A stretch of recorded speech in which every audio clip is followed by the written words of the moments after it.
எல்லாரும் நல்லா இருக்கீங்களா? முன்னாடி வீடியோவில் பணியாரக்கல் பயன்படுத்தி சுகியம் பண்ணியிருப்பேங்க. அது இண்டக்ஷன் பேஸான்னு நிறைய பேர் கேட்டிருந்தீங்க. இப்போ அது என்னன்னு பார்க்கலாமாங்க. அப்படியே திருப்பினா கீழே ஃபுல்லாக அந்த ஃப்ளாட் பேஸ் தாங்க இருக்கும்.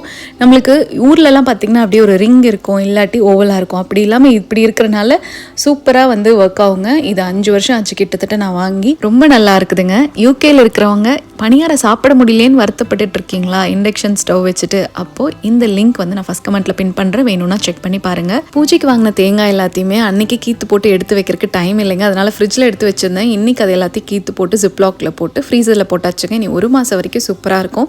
பயன்படுத்துறதுக்கு ஒரு 1/2 மணி நேரத்துக்கு முன்னாடி சுடு தண்ணியில் போட்டு வச்சுட்டோன்னு வச்சுக்கோங்களேன், நம்மளுக்கு எப்பவும் போல் தேங்காய் மாதிரியே கிடச்சிடுங்க. இன்றைக்கி அவருக்கு ஆஃபீஸ் இருந்தனால லஞ்சுக்கு பார்த்தீங்கன்னா தேங்காய் நிறையா இருந்தனால தேங்காய் நிலக்கடலை எல்லாம் போட்டு சூப்பராக தேங்காய் சாப்பாடு பண்ணி கொடுத்தாச்சு. பொரியல் பண்ணுறதுக்கு டைம் இல்லைங்க. சரி டக்குன்னு என்ன பண்ணலான்னு யோசிச்சப்போ முட்டை இருந்ததுங்க. சரின்ட்டு நிறையா மிளகாய் தூள், பெப்பர் அதெல்லாம் போட்டு ஒரு ஆம்லேட் போட்டாச்சுங்க. தீரன் குட்டியும் அந்த டைமில் கரெக்டாக எந்திரிச்சு வந்தார். உனக்கு என்ன கண்ணு மத்தியானத்துக்கு வேணும்னு கேட்டேங்க. சாப்பாடு எக்ஸ்ட்ரா வச்சுருந்தேன். ஸோ லெமன் ரைஸ் பண்ணிக்கலாமான்னு கேட்டேன். சரி ரொம்ப சளியாக இருக்குது, வரன்னு சாப்பிட்டா ஒரு மாதிரி இருக்குன்ட்டு ரசம் ஓகே ஆக்கணுன்னா மட்டன் சிக்கன்னாருங்க. சரின்ட்டு எல்லா வேலையெல்லாம் முடிச்சுட்டு அப்படியே 2 பேரும் தான் கிளம்பிட்டோம் கடைக்கு. போய் சிக்கன் வாங்கிட்டு வந்துட்டு எங்கள் ஆத்தா ஸ்பெஷல் தண்ணி குழம்பு அப்படியே ரீக்ரியேட் பண்ணோன்னா ரொம்ப பெருமையாக இருந்ததுங்க. இது பார்த்திங்கன்னா சாப்பாடு, இட்லி, தோசை, சப்பாத்தி, பரோட்டா எல்லாத்துக்குமே ரொம்ப நல்லா இருக்குங்க. இன்றைக்கி நைட்டு வரைக்கும் இது தாட்டுன்னு நினைக்கிறேன். தேங்க்ஸ் ஃபார் வாட்சிங்.